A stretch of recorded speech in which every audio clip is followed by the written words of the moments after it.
भैया के साले के साथ मेरा विवाह होने जा रहा है और ये मेरा प्रण है कि मैं शादी करूंगी और विवाह करूंगी तो कन्हैया के साथ उन्हें जहर खाए के मर जाऊंगा। हमारे पहले की माता और बहनों के बड़े पवित्र विचार थे। वो मन का स्वयंवर करती थी, दिल में निश्चय करके पति का चुनाव करती थी कि वर कैसा होना चाहिए, जीवन साथी कैसा होना चाहिए। पहले गुण वाले पतियों की तलाश किया करती थी तो साल साल लग जाती थी पति को चुनने में, और आज कल फैक्ट्री में गई काम कर, दूसरे दिन किसी लड़का से टच हो गई, 8 दिना में ब्याह गौना सब हो के साल भीतर बाली बच्चा हुई। बताओ संस्कार पैदा होंगे? ऐसे पत्नी के बच्चों के संस्कार पैदा होंगे?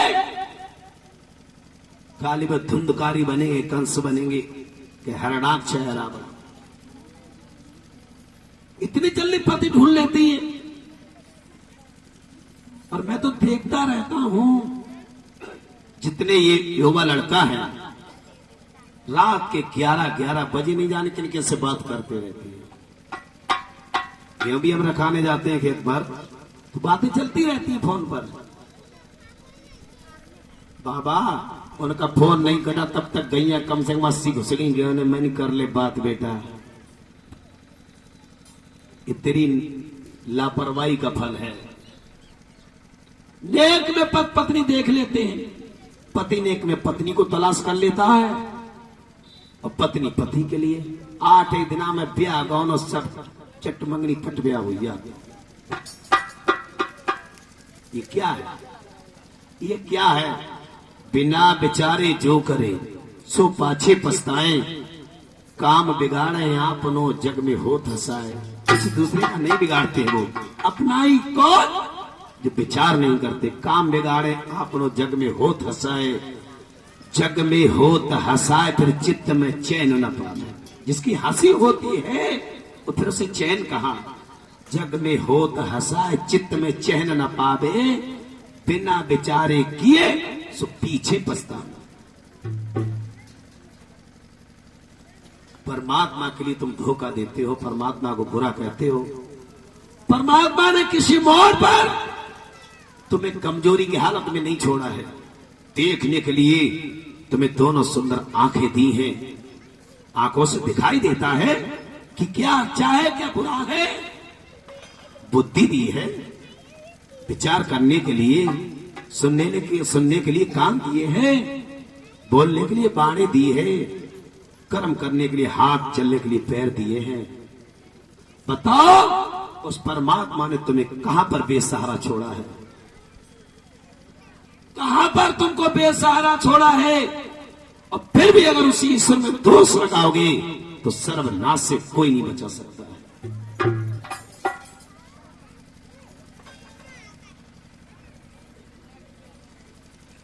50 रुपया कैलाश वाले भगवान की कथा में दान करते हैं। प्रभु रक्षा करे, सुख शांति प्रदान करे, तो सब बहुत जल्दी हो जाता है। जीवन साथी को चुना जाए तो कुछ तो समय लगाया जाए।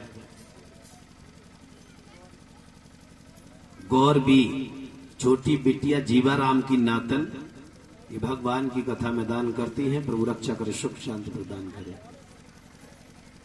और यहाँ का ये तो रूल, चाहे हमें मान ले चाहे यहाँ के लोगों का मान लो, ये तो पढ़ाई हुआ है कि हम कथा कहने कहीं भी जाएं तो पैसे हमसे ही बुलवाते, कहां भी में नहीं लिखवाते लोग। नहीं जाने क्या बात है। चलो जो परमात्मा की मर्जी से हो रहा है अच्छा हो रहा है, लेकिन अपना अपना भाव पवित्र रखो तो 8 दिना में सब काम हो जाते हैं। पहले हमारी माताएं बहनें सत्यवान जैसे पति की तलाश किया करती थी, हरिचंद्र जैसे पतियों की तलाश किया करती थी, अच्छे अच्छे विद्वान पति की खोज किया करती थी कि अच्छा लड़का कहां मिलेगा, अच्छा वर कहां मिलेगा। अच्छा वर प्राप्त करने के लिए पूजा अर्चना भजन सिमरन भगवान से प्रार्थना किया करती थी, तब उनके लिए अच्छा पति मिलता था। और आज कोई मतलब नहीं पूजा पूजा से, कोई अच्छा पति से मतलब नहीं। आज की मां और बहन कैसा पति चाहती है जानते हो?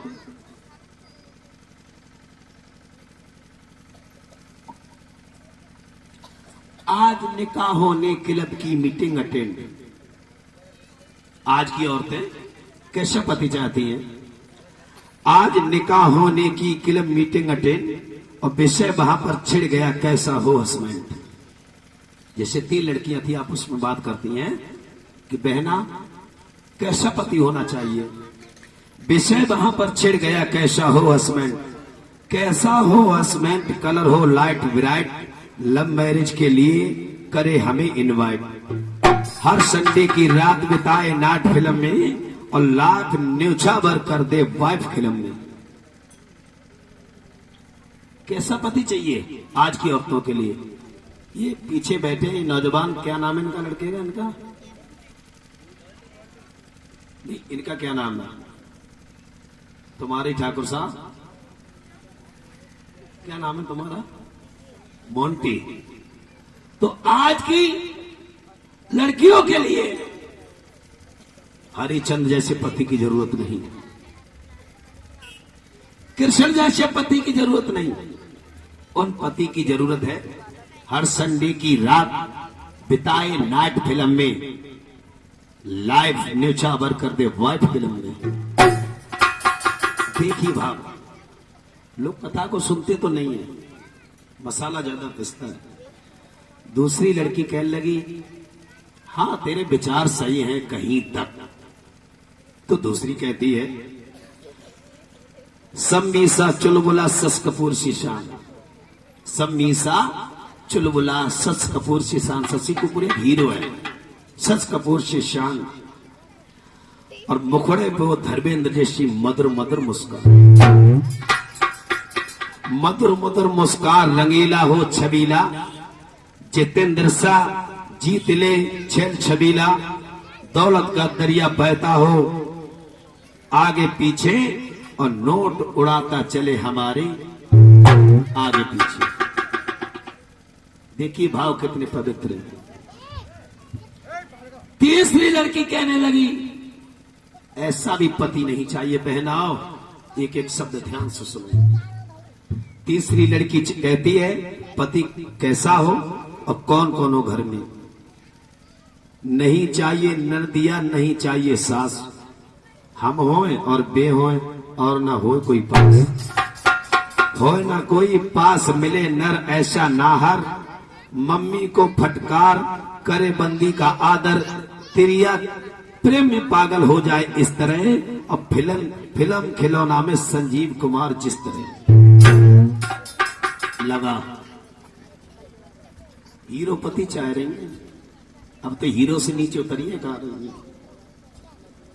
तो तुम्हारे ऐसी औलाद पैदा होगी, सवेरे को घर से गए निकल के, संध्या को खबर आ रही खुचला में रोड पर एक कुचले गए, कैसे कुचले गए, पाक लेके गए, पौआ पिए गए, मरो वैसे।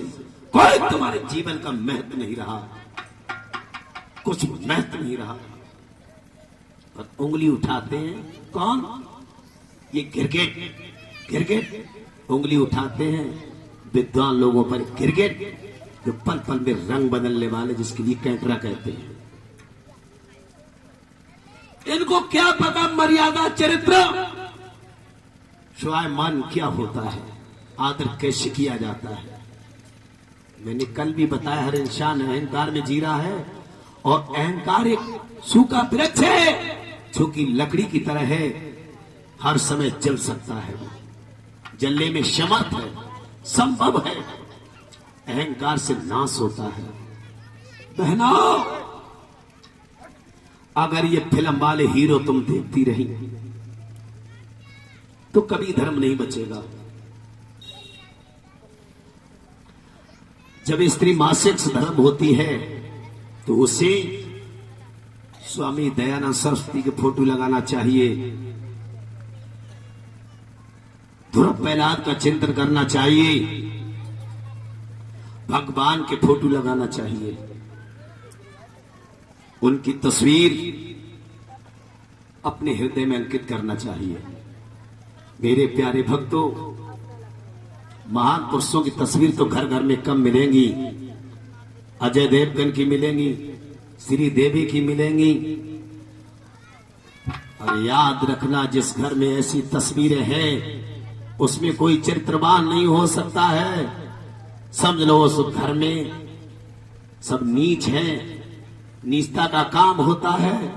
नहीं बताइए हीरो हीरोइन का क्या काम है, इन्हें तो दुनिया पट्ट कर दी है, दुनिया मेट के रखती है।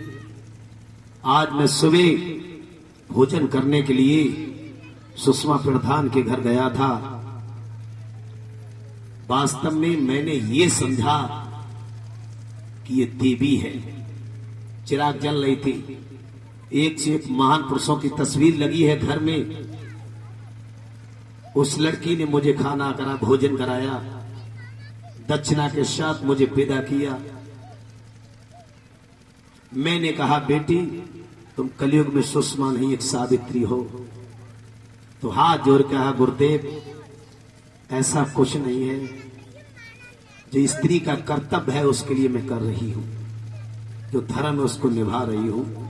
तो इसी के साथ ही साथ उनकी लड़की के लिए आह्वान करता हूं और सुषमा प्रधान के लिए एक गीत के साथ सबका सम्मान करें। आ जाओ।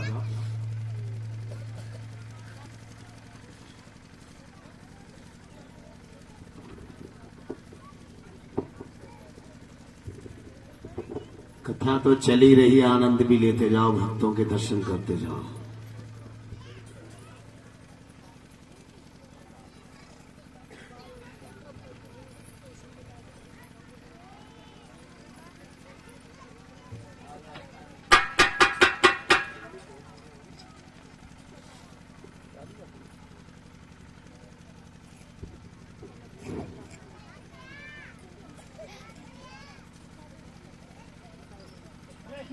रूम रूम में बसने वाले राम, जगत के स्वामी है अंतर्यामी।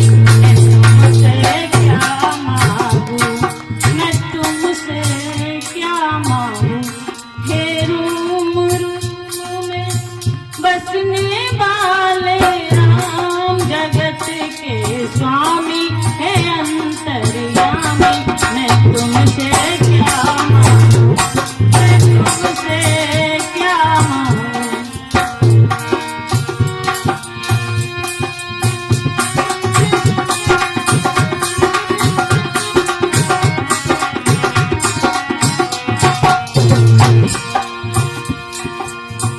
द्वार तेरे पे जो भी आए, वो कंकड़ हीरा हो जाए।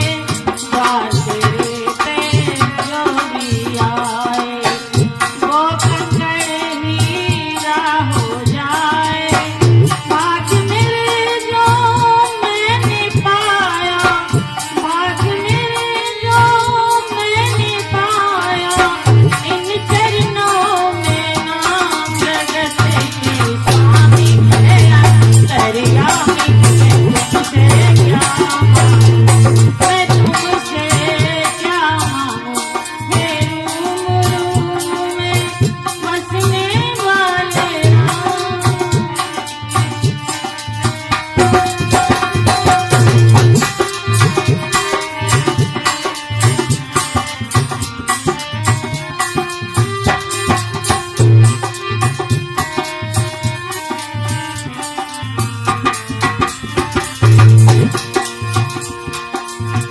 देख तेरा कोई क्या पहचाने, जो तुझसा हो वो तुझे जाने। देख तेरा कोई क्या पहचाने, जो तुझसा हो वो तुझे जाने। तेरे किए को हम क्या देवें, तेरे किए को हम क्या कहें। भले बुरे का नाम जगत के स्वामी है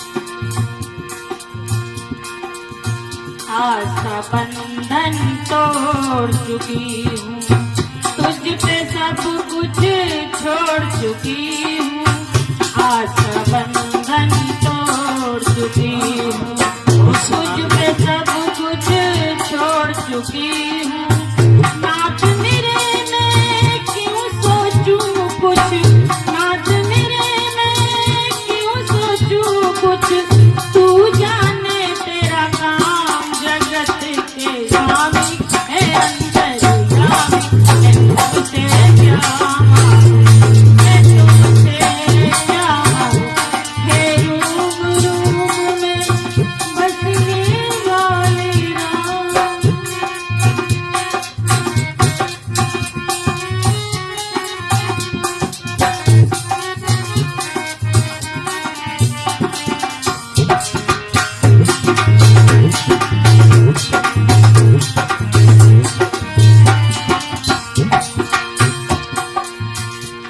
बोलिए श्री रामचंद्र भगवान की जय। सूर्यशैली रवि के पिताजी ये भगवान की कथा में समुद्रकाओं का दान दिया है। प्रभु रक्षा करे, सुख शांति प्रदान करे। हे कलियुगी सावित्री सदा तुम्हारी जय हो, सुषमा प्रधान सदा तुम्हारी जय हो, जय हो। ये पवित्र आत्मा का भाव उस परमात्मा में समर्पित है। ऐसे भक्तों की हर काल में प्रभु ने रक्षा की थी। तेरी सदा जय हो। और सुना दो। सुख के सब साथी, दुख में ना कोई,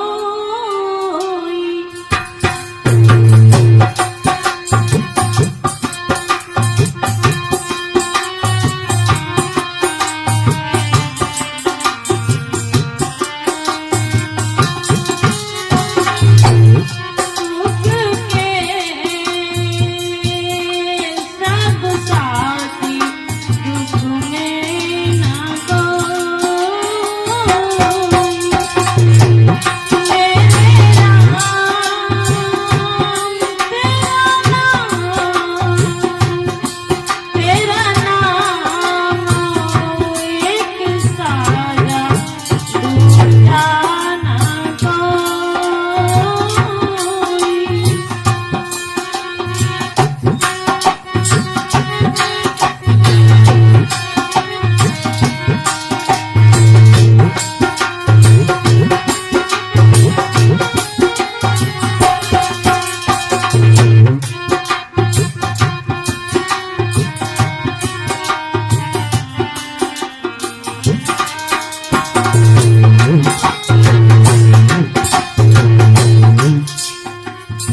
सूरज सैनी, ये रवि के पिताजी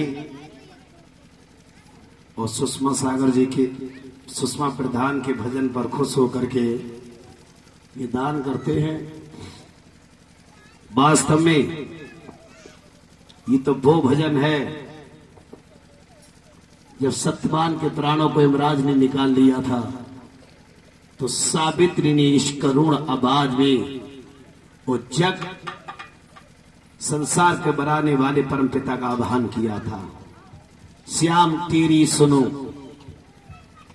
श्याम तेरी सुनो, इस बियाबा में अब हमारा कोई नहीं, वृद्धा सासु ससुर आंख से हीन है, देने वाला उन्हें कोई सहारा नहीं, श्याम तेरी सुनो, अब बिना आपके इस बियाबा में कोई हमारा नहीं। ये वही आवाज, सत्य की आवाज कलयुग रायपुर बुजुर्ग में सुषमा प्रधान के द्वारा मुझे सुनने के लिए मिली है। वास्तव में ये साक्षात देवी है। लोगों की नजर में कुछ भी हो उससे हमें कोई फर्क नहीं पड़ता है। सुषमा प्रधान के लिए जोरदार तालियां।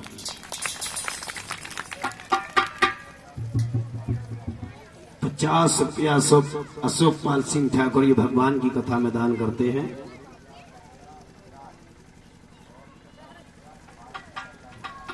₹50 विराज, ₹50 पारस नथुलाल के नाती ये भगवान की कथा में दान करते हैं। प्रभु रक्षा करे, सुख शांति प्रदान करे।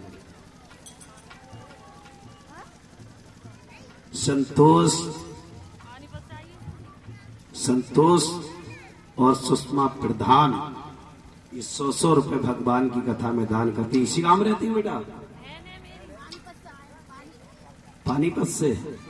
तुम भी भजन सुनाओगी? सुनाए बेटा? सुना दो।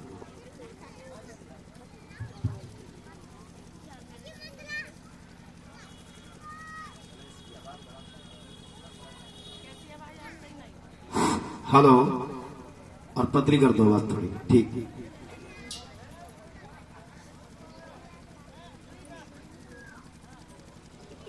शांति से बैठी रहो बहनों,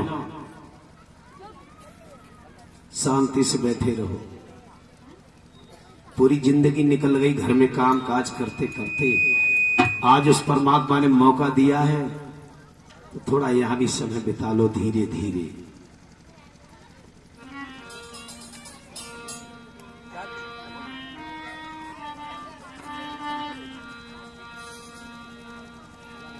गुरु पैया लगू नाम लखाए दियो, गुरु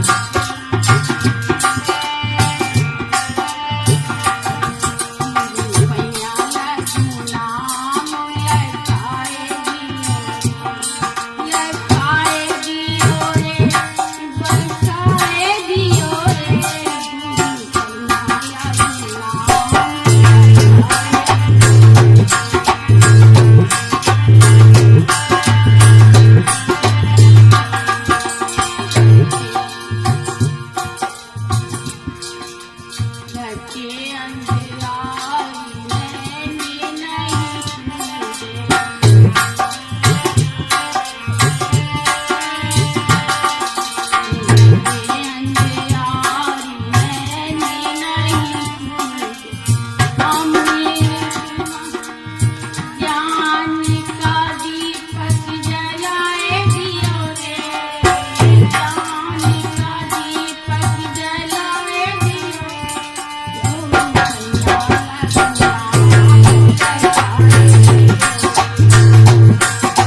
ठीक है बेटा।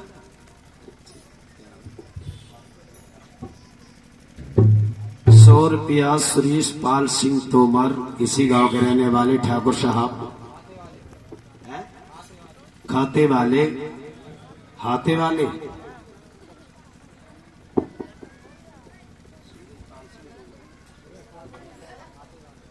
सुरेश पाल सिंह तोमर हाथे वाले, ये भगवान की कथा में समुद्रकाओं का दान देते हैं।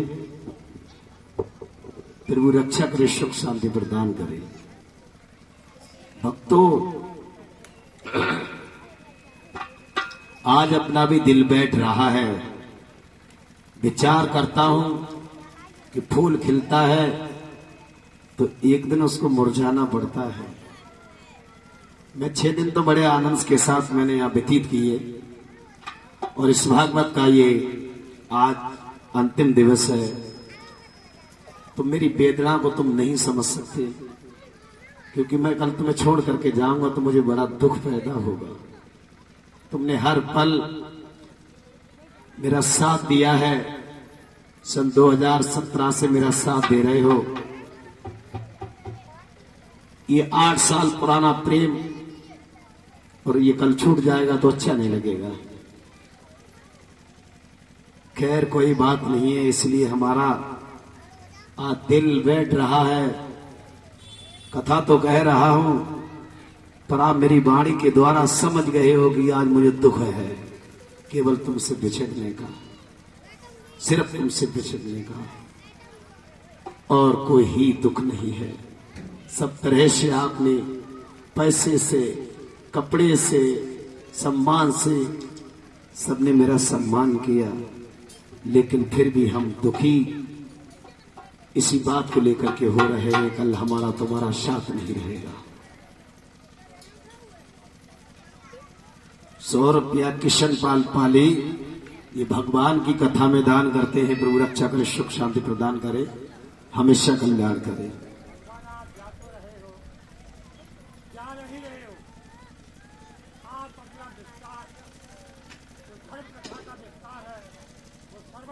हमारी गंगा जब हिमालय पर रुक जाती, जब हिमालय पर हमारी गंगा रुक जाती, तो आज गंगा के भक्तों का सारा नहीं होता।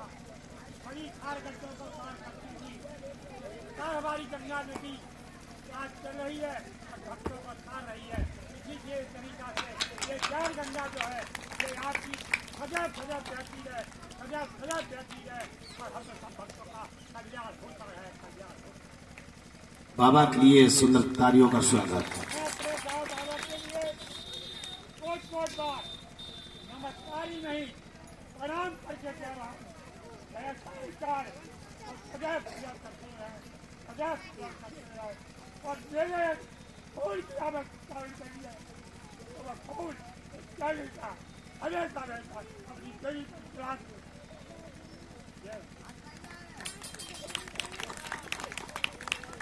मेरे प्यारे भक्तों, ये परस्पर वैमनस्यता खत्म क्यों होती जा रही है? क्योंकि हर इंसान सक्षम नहीं है। 15% लोग शिक्षित रह गए हैं, और जो भी हैं शिक्षित तो वो भी आराम से ताले लगा के घर में सो रहे हैं। किसी से दिल मिलाने की बात नहीं करते हैं, प्रेम को प्रकट नहीं करते हैं। यही उसी का ये चमत्कार है। इतनी कठोर आत्मा बज्जुर कर लिए कि दरवाजे पे तो बैठे रहेंगे, लेकिन किसी से बात नहीं करेंगे। पांडाल लगा बाहर नहीं बैठेंगे, चौधरी बन करके टांगे पसार के कुर्सी पर बैठे रहेंगे। सदा ना रहेगा जमाना किसी का, और नहीं चाहिए दिल दुखाना किसी का। ये सदा ऐसा माहौल नहीं रहता है, बैठे रहने दो। लेकिन जाने से पहले, अब कथा तो आज जैसे है तैसे है ही है। इस गांव में वास्तव में मेरी नजर में जब मुझे ज्ञान हुआ, इसका आघात हुआ, तब हमारे समझ में आया कि इस गांव में नर नहीं है, नर के रूप में देवता है। और ये नारी नहीं है, मेरे लिए देवियां हैं। इन देवियों में 4 देवियां ऐसी हैं जिन्होंने बहुत बड़ा इस गुरु के लिए संकल्प किया है, और वो प्रतिदिन कथा को सुनने के लिए आती हैं। वो मेरी धर्म की बेटियां हैं, लेकिन उनकी जब मुझे याद आती है, नहीं जाने उनकी अंतरात्मा मुझे इस राह पर में लेकर के आती है। सब भक्तों का बड़ा ही अभाव रहा है, मेरा ही दुर्भाग्य है जो मैं आपके दिल को नहीं जीत पा रहा हूं। कौन सी वो हम में कमी रह गई है राय पर बुजुर्ग की देवी और देवताओं, जो मैं आपके दिल को नहीं जीत सका। आप मुझसे हुक्म करके देखिए, मैं वही काम करूंगा जो मैं आपके दिल को जीत सकूं। हमने क्या गुनाह किया, क्या हमसे गलती हुई है, तुम यदि हमें बताओगे नहीं तो हमें क्या पता चलेगा। वो हमें उत्तम उपदेश प्रकट कीजिए, हम उसका सुधार करेंगे और आपका दिल जीतने का काम करेंगे। क्षमा कर देना, ये दास तो बस आपसे विनती करने के योग्य ही है और योग्य ही बना रहेगा।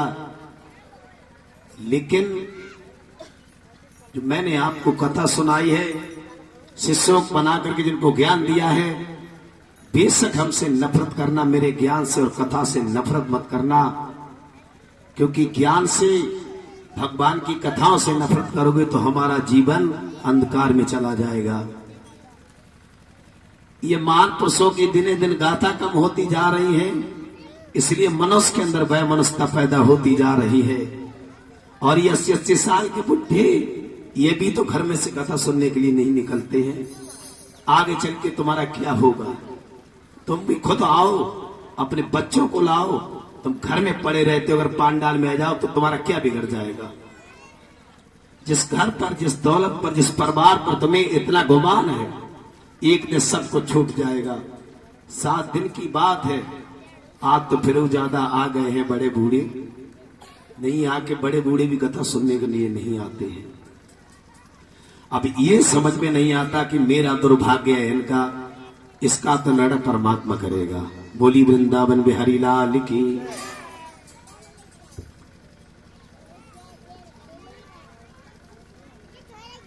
आराध्या नाया छवि 100 रुपए भगवान की कथा में भिजवा रहे हैं। रूरक चक्र सुख शांति प्रदान करे। रुक्मिणी कहने लगी है, मेरी शादी कन्हैया के साथ नहीं होगी, और कन्हैया के साथ शादी नहीं हुई तो हम मर जाएंगे, जहर खा करके जिंदा नहीं रहेंगे।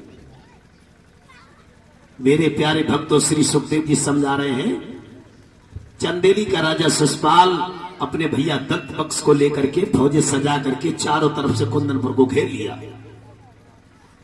रुकुम ने देखा हमारे साले साहब बारात लेकर के आए, जनबासा बता दिया, अगवानी ली है, और चारों तरफ से हुक्म सुना दिया कि हमारे साले साहब बारात लेकर के आए हैं, इनके सामने किसी प्रकार की समस्या नहीं आए। सबने कहा ठीक है। शिशुपाल का सम्मान किया गया। रुक्मिणी ने जिस समय सुना कि हमारे भैया का साला बारात लेकर के आ गया हमें ब्याहने के लिए, आंगन में गिर जाती है और कहती है, कन्हैया मुझे ले जाओ, अपने ख्वाबों की रानी को ले जाओ। तुम हमें लेने नहीं आओगे तो मैं आज संकल्प करती हूं, मैं जहर खा करके अब प्राणों को त्याग दूंगी। रो रही है। उसी समय रुक्मिणी के द्वार पर एक ब्राह्मण आया। उसने आवाज लगाई, कैसे? माता विश्राम देही। रुक्मिणी पहाड़ को आई। पंडित जी ने कहा, रुक्मिणी हमें भिक्षा दो। रुक्मिणी ने कहा, आज हमारे घर में तुम्हें भिक्षा नहीं मिलेगी, मैं आज बहुत दुखी हूं। ब्राह्मण ने कहा, तेरे घर में आज तेरी शादी है, तुझे दुख किस बात का है? कहने लगे हैं, पंडित जी मेरी शादी नहीं, मेरी बर्बादी है। जो मुझे मरने के लिए आया है वो मेरे भैये का साला है और मैं इसके साथ शादी नहीं करूंगी। बिना उनके मैं अपना प्रीतम किसी को नहीं बना सकती। पंडित जी कौन लगे, कौन है तेरे दिल का राजा जिसके बारे में तू बात करती है, जिसकी तू दीवानी है, कौन है? तो रुक्मिणी कहती है मेरे दिल का राजा, मैं जिससे शादी करना चाहती हूं वो कौन है, उसको मैंने कहां देखा, कब देखा, कैसे देखा? तब रुक्मिणी कहती है पंडित जी से सुनो। मैंने सपने में राजा को देखो है, सुनो पंडित जी। सपने में राजा को देखो, सुनो पंडित जी।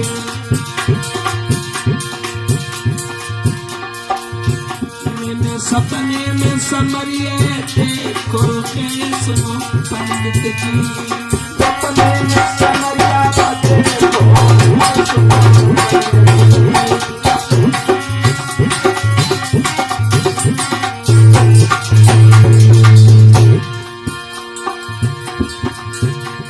और कह रही है रुक्मिणी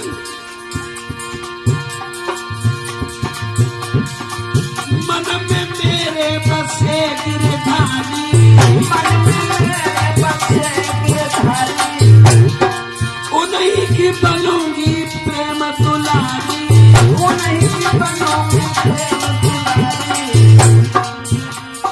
मेरे हृदय के चेहरे सुनो पंडित जी।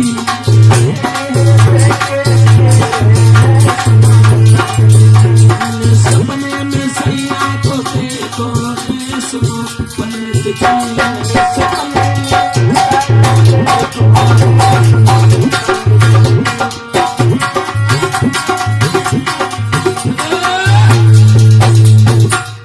कृष्ण मेरे दिल के राजा है, मैं उन्हीं से विवाह करूंगी। पंडित कहने लगा 750 को दूर का स्कंदनपुर से दूरी पर है और तेरी बारात आ गई है, कैसे तू उसके साथ विवाह कर सकती है? हाथ जोड़ के कहने लगी है रुक्मिणी पंडित जी मेरा संदेशा और कन्हैया तक पहुंचा दो। अगर तुम मुझे जिंदा देखना चाहते हो, खत लिखा है द्वारका के लिए। पंडित जाने लगा, जब चला है द्वारकापुरी में पहुंचा, पंडित ने जाकर के कृष्ण को बुलाया। अरे भैया कृष्ण, हाँ हम कुंदनपुर से आए हैं। अच्छा, और तुम्हारे लिए चिट्ठी लेके आए हैं। चिट्ठी देखो ये है। देखें चिट्ठी, इसमें क्या लिखा मैं बताऊंगा, तुम पढ़े लिखे नहीं हो। हाँ सही कहे, तो हम पढ़े लिखे ना आए। इस आप ही चिट्ठी बताओ। में लिखा है मैं रुक्मिणी तुमसे प्यार करती हूँ, प्रेम करती हूँ, तुम्हारा इंतजार करती हूँ। तुम्हारे साथ मैंने निश्चय किया है कि तुम्हारे साथ ही विवाह करूंगी और आप जल्दी कुंदनपुर के लिए आओ, मुझे दुल्हन बना करके ले जाओ। मेरे भैये का साला बारात लेकर के आ गया है। श्याम या तुम नहीं आए तो मैं जिंदा नहीं रहूंगी। कन्हैया कहने लगे हमारी भक्त रुक्मिणी हमें बुला रही है। रथ को उसी समय सजवाया है, रथ लेकर के वहां से कुंदनपुर के लिए आए श्याम सुंदर। और पंडित से कहा उस रुक्मिणी से कह दे जो गांव के बाहर मंदिर है उसी में भेज दे और वहीं से हम उसको लेके चले जाएंगे। रुक्मिणी से पंडित जी ने कहा अगर तू अपने कृष्ण की खैर चाहती है तो सबसे गांव बाहर जो मंदिर है उसी में पहुंच जा और वहीं कृष्ण तेरा इंतजार करता है। रुक्मिणी वहीं चली है। कन्हैया ने हाथ में कंकन बंधा देखा और रुक्मिणी को रथ में डाल लिया, लेके चली। शिशुपाल के लिए पता चल गया, रुकुम को पता चल गया, कन्हैया आकर के रुक्मिणी को लेके चला गया। सुषपाल की भोग, रुकुम की भोग चारों तरफ से टूट गई है। कृष्ण पर घेर लिया कन्हैया का रथ। और जब रथ घेरा है तो रुक्मिणी रोने लगी है। श्याम, जो मैंने सपना देखा था कि श्याम सुंदर की दुल्हन बनूंगी, वो मेरा सपना टूट गया। कृष्ण कहने लगे कैसे टूट गया? कहने लगे भैया की फौज बहुत है, तुम अकेले हो, लड़कर के पेट जाएगी नहीं, क्या करोगे? रुक्मिणी रो करके कहने लगी है श्याम कि मेरो भैया निबल तुम हल्के हो रखी रोक दी।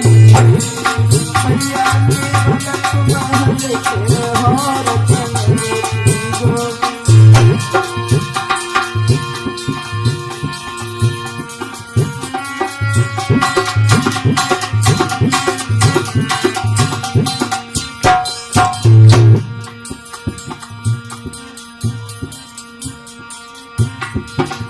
रुक्मिणी कहने लगी है कन्हैया, मेरो भैया निबल तुम हल्के हो रोक दीजिए। भैया निबल तुम हल्के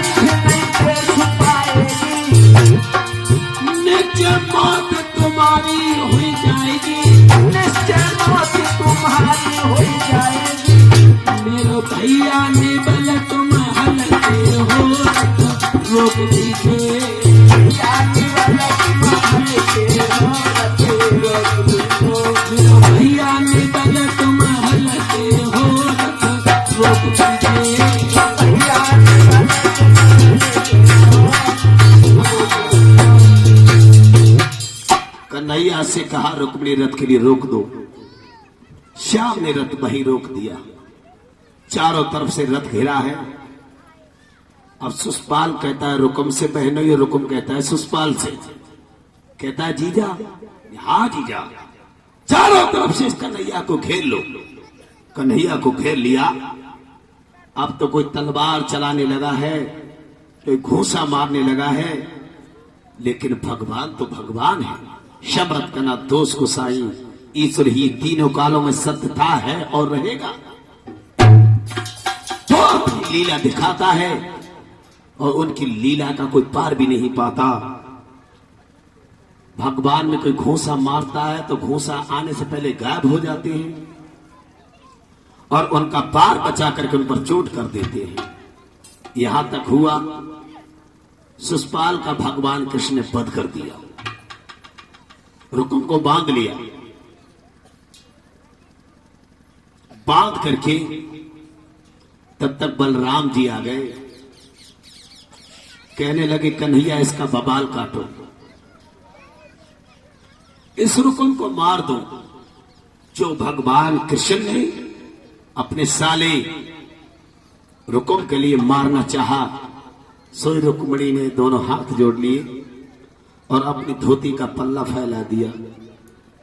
अरे श्याम, मेरे पति की ये अर्धांगिनी कहती है कि दान में मेरे भैया के प्राण हमें दे दो। हे पतिदेव ही कृष्ण, वास्तव में आपकी महिमा का इनको वर्णन नहीं आता है, आपकी महिमा को नहीं जानते हैं। आप ही तीनों कालों में, तीनों लोकों में आप सत्य थे, हैं और रहेंगे। अज्ञानी जन आपकी महिमा को कभी नहीं समझ सकते। मेरे भैया को छोड़ दो, नहीं इस बहन को दोष लग जाएगा। ये पति की इतनी दीवानी हो गई, अपने भैया को भी मरवा दिया, तो कोई भाई अपनी बहन पर कभी विश्वास नहीं करेगा, इसलिए इसे छोड़ दो। रुक्मिणी की विनती करने पर श्याम सुंदर ने उसे छोड़ दिया। छोड़ने के बाद रथ पे बिठा करके द्वारका के लिए चले गए। तब तक वही पंडित जी आ गए चिंतामण। अरे रुक्मणी, अब तो मुझे दक्षिणा दे करके जा। कहने लगे अभी नहीं, अब तुम सासुलिया के घर आइयो पंडित जी, 100 रुपया की जगह पे 200 देंगे और देसी घी में तुम्हें हलवा बना के खवाएंगे, लेकिन अब ना देर हो जाएगी, जाने दो। तो भगवान कन्हैया के साथ इस तरीका से रुक्मणी का विवाह हुआ। श्याम सुंदर भीष्म की लड़की को, रुक्मणी को विवाह करके अपने द्वारकापुरी में चले गए। इस कथा से हमें सीख लेनी चाहिए, लाखों तुम्हारे बैरी क्यों ना बने हो, तुम्हें मिटाने की कोशिश क्यों ना करते हो, तुम्हें मिट्टी में मिलाने की क्यों नहीं सोचते हैं। भगवान का जिससे जिससे प्रेम है, भगवान में जो आस्था रखता है, तो रावण, कुंभकर्ण, मेघनाथ जैसे प्रभु के सामने हिरण्याकश्यप, हरणाक्ष जैसे बलहीन हो गए। ये तुच्छ मानव की औकात क्या है जो तुम्हारा बाल विवाह का कर सके। परमात्मा तुम्हें तुम्हारा फल दे देगा, तुम्हारी इच्छाओं को पूरी कर देगा। कब? जब परमात्मा में तुम्हारी स्प्रा आस्था है, तब विश्वास है तो। और मन मथुरा चित्त द्वारका में है तो कहीं कुछ नहीं हो सकता है। दिल से पूजा की थी रुक्मणी ने कन्हैया के, दिल से। भगवान कृष्ण जैसा पति मिला। याद रखो, हर कथा से सीख में लेना चाहिए। इन कथाओं का महत्व क्या है, इनसे क्या सीखा जाए। प्राप्त कर लिया 3 लोकों के स्वामी के लिए रुक्मणी ने। तो ये कथा अब यहीं पर ही समाप्त होती है। समय कितना हो गया?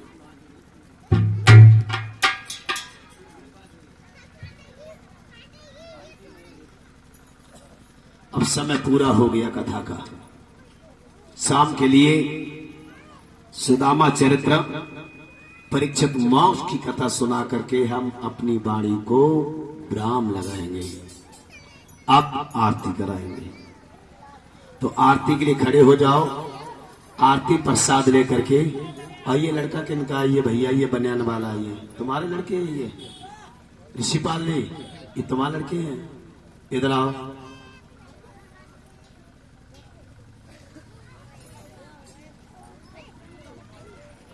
बताओ, मैं क्यों बुलवाऊंगा? ऐसे बोल दूं यहीं से? अपने माता पिता की आज्ञा का पालन करोगे?